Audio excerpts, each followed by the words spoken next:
Vamos a ir a, me voy a mover aquí porque no veo bien todos los títulos, vamos a ir a las patologías inherentes a lo que es el opérculo torácico, las cervicobraquialgias. Y este es un ítem muy grande que yo lo voy a pasar relativamente rápido porque si no me tengo que detener muchísimo tiempo en esto y no alcanzamos a llegar a lo distal, que es lo más frecuente. Hay varios síntomas de atrapamientos o entrampamientos. En general los diferenciamos de las cervicobraquialgias por compresiones endocervicales porque cursan sin alteración de los reflejos y pueden ser neurovasculares o nerviosas más o menos puras. En el caso de las neurovasculares, los estudios de neurofisiología son positivos habitualmente de forma tardía, mientras que en los nerviosos predominan alteraciones electromiográficas y de velocidad de conducción. Hay múltiples orígenes de todos los cuadros de opérculo torácico o cervicobraquialgias de origen externo. Los tenemos que tener en cuenta, no me voy a detener demasiado en todo esto, pero sí en cómo los diagnosticamos. Son muy importantes los estudios por imágenes, aquí tenemos una megapófisis transversa a este nivel y una costilla cervical del lado izquierdo, diferentes estudios por imágenes y también combinarlos con ecodoppler, arteriografías, flebografías o estudios por imágenes de alta complejidad. Aquí son muy importantes los estudios electrofisiológicos, electromiogramas con velocidad de conducción motor y sensitiva, hacer potenciales somatosensitivos para descartar patologías que son intraforaminales, y cuando hay una patología vascular predominante, como en este caso, no nos queda ninguna duda que el tratamiento va a ser quirúrgico. Y esto se produce por alteraciones vasculares a nivel de la subclavia o por manifestaciones vasculares a distancia, que también vamos a tener, como disminución o falta del pulso o trastornos de irrigación distal.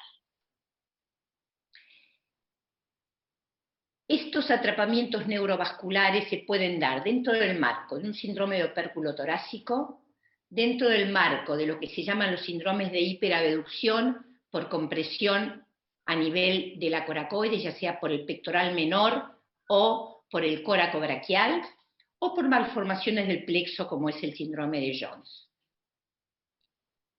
Dentro del opérculo torácico, como más importantes tenemos el síndrome de la costilla cervical y del escaleno anterior, esta es la zona donde se produce la compresión. Aquí los estudios por imágenes y vasculares son tremendamente importantes para hacer un buen diagnóstico de localización y determinar la zona donde tenemos que operar, en caso de que sean quirúrgicos.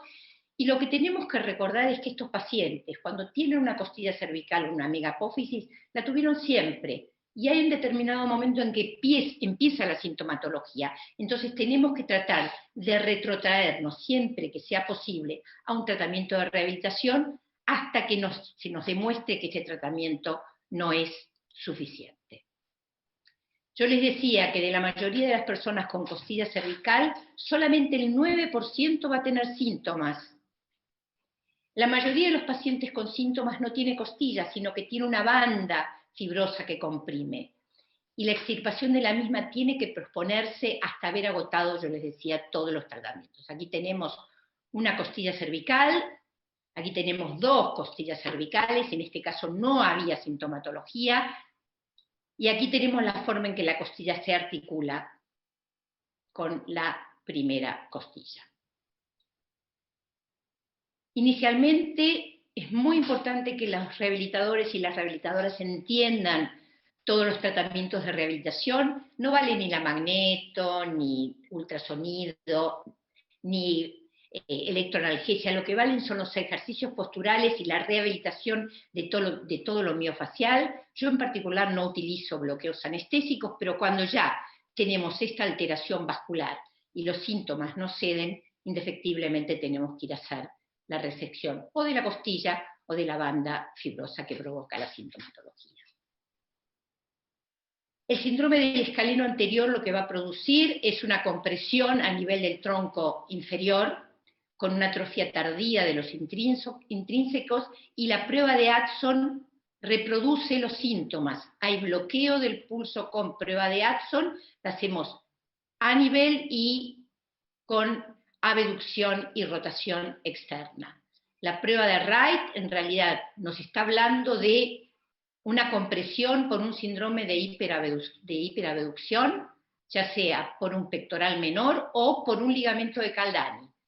Cuando ya hay una alteración, que no son poco frecuentes cuando se presentan a nivel vascular, indefectiblemente el tratamiento tiene que ser quirúrgico.